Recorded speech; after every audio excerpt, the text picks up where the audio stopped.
Shalom Bapak Ibu Saudara yang diberkati Tuhan.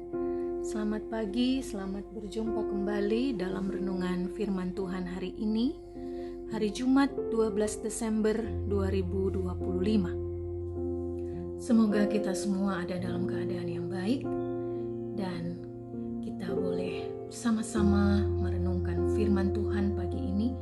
Namun sebelumnya mari kita berdoa. Bapa di sorga, Bapa di dalam Yesus Kristus Tuhan kami, syukur kami persembahkan hanya kepadamu Tuhan Allah, sumber kehidupan kami, sumber segala berkat dalam hidup kami. Terima kasih Bapa, kami ada di pagi hari yang baru. Kami akan melakukan segala aktivitas kami, tugas tanggung jawab yang Tuhan percayakan. Namun sebelumnya kami mohon Engkau terus menuntun kami dengan firman-Mu, sehingga kehidupan kami boleh senantiasa berkenan kepadamu dan memuliakan nama-Mu. Bersabdalah Bapa di dalam kuasa Roh-Mu yang kudus. Kami mohon di dalam nama Tuhan Yesus Kristus. Kami berdoa. Amin. Firman Tuhan pagi ini di dalam Mazmur pasal 15 ayat 1 yang berkata, Tuhan, siapa yang boleh menumpang dalam kemah-Mu? Siapa yang boleh diam di gunung-Mu yang kudus?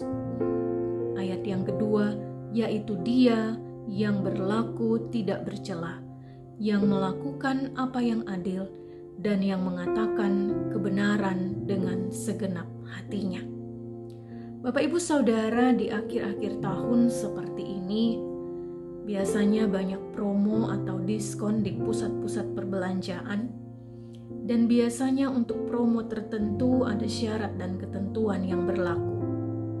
Misalnya untuk membeli barang tertentu dengan harga yang lebih murah, kita wajib berbelanja dengan nominal tertentu sebagai syarat dan ketentuan yang berlaku.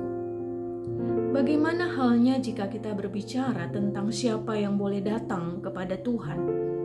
Pertanyaan Daud dalam Mazmur 15 ayat 1 mengindikasikan adanya syarat dan ketentuan yang berlaku jika kita ingin berjumpa dengan Tuhan. Apakah ayat ini masih relevan dengan kondisi kita saat ini, di mana kita tahu bahwa pengorbanan Kristus di atas kayu salib membuktikan bahwa Ia juga telah merobohkan segala tembok pemisah antara manusia dengan Allah, ditandai dengan tirai bait suci yang terbelah dua, sehingga umat Tuhan, siapapun, kapanpun, dan dimanapun, dapat leluasa datang kepada Tuhan.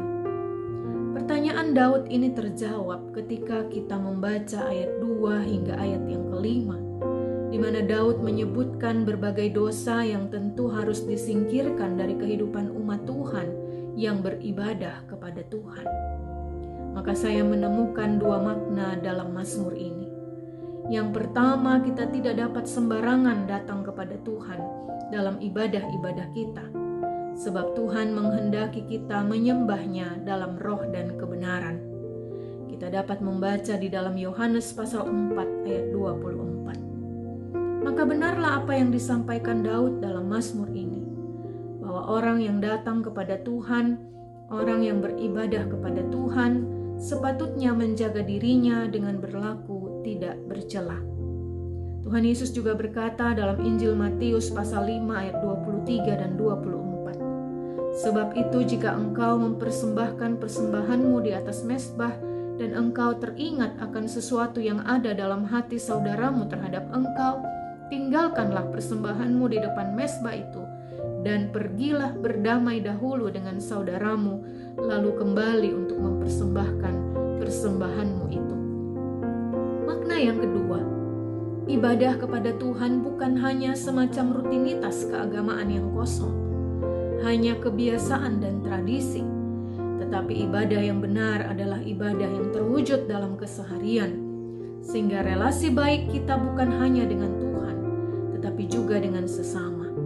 Inilah yang dimaksudkan Daud ketika ia menulis tentang hidup yang tidak bercela, berlaku adil, berkata benar bukan fitnah, tidak berbuat jahat, tidak meminjamkan uang dengan makan riba, dan seterusnya.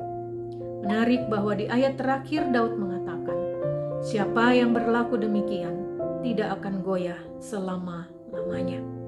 Bapak Ibu Saudara, di minggu-minggu Advent ini kita kembali diajak untuk memperhatikan kehidupan kita sebagai orang-orang yang beribadah kepada Tuhan.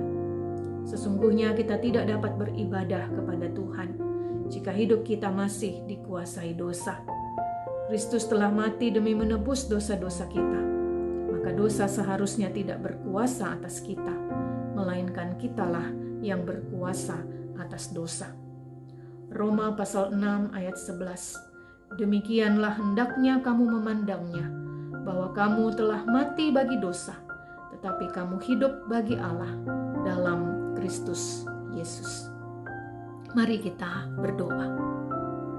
Tuhan, tolong kami sebagai orang-orang yang beribadah kepadamu, supaya ibadah kami bukan hanya sekedar formalitas, hanya sekedar tradisi kebiasaan karena kami orang Kristen.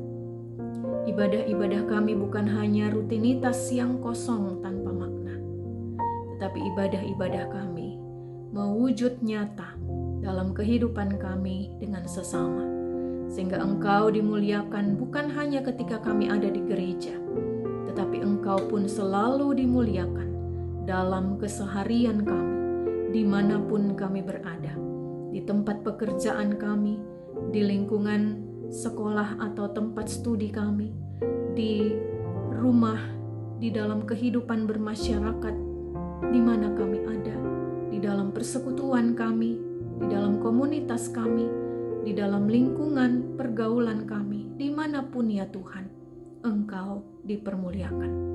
Karena kami mau beribadah kepada Tuhan, bukan hanya di gereja, tetapi juga di dalam keseharian kami.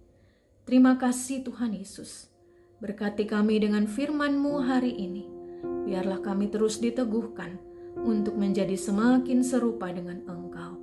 Terima kasih Bapa, kami serahkan hidup kami seutuhnya dalam tangan pengasihan-Mu. Sepanjang hari ini Tuhan pimpin kami, Roh Kudus senantiasa menyertai kami dalam setiap langkah hidup kami. Bapa, ini kami anak-anak-Mu yang datang bersyukur di pagi hari ini, berserah dan memohon di dalam nama Tuhan Yesus Kristus yang mengajar kami berdoa bersama-sama. Bapa kami yang di sorga, dikuduskanlah nama-Mu, datanglah kerajaan, jadilah kehendak-Mu di bumi seperti di sorga. Berikanlah kami pada hari ini makanan kami yang secukupnya, dan ampunilah kami akan kesalahan kami, seperti kami juga mengampuni orang yang bersalah kepada kami. Dan janganlah membawa kami ke dalam pencobaan, tetapi lepaskanlah kami daripada yang jahat, karena Engkaulah yang empunya kerajaan dan kuasa dan kemuliaan sampai selama-lamanya. Amin. Bapak Ibu Saudara, demikian renungan firman Tuhan hari ini. Selamat beraktivitas, Tuhan menyertai dan memberkati kita semua. Shalom.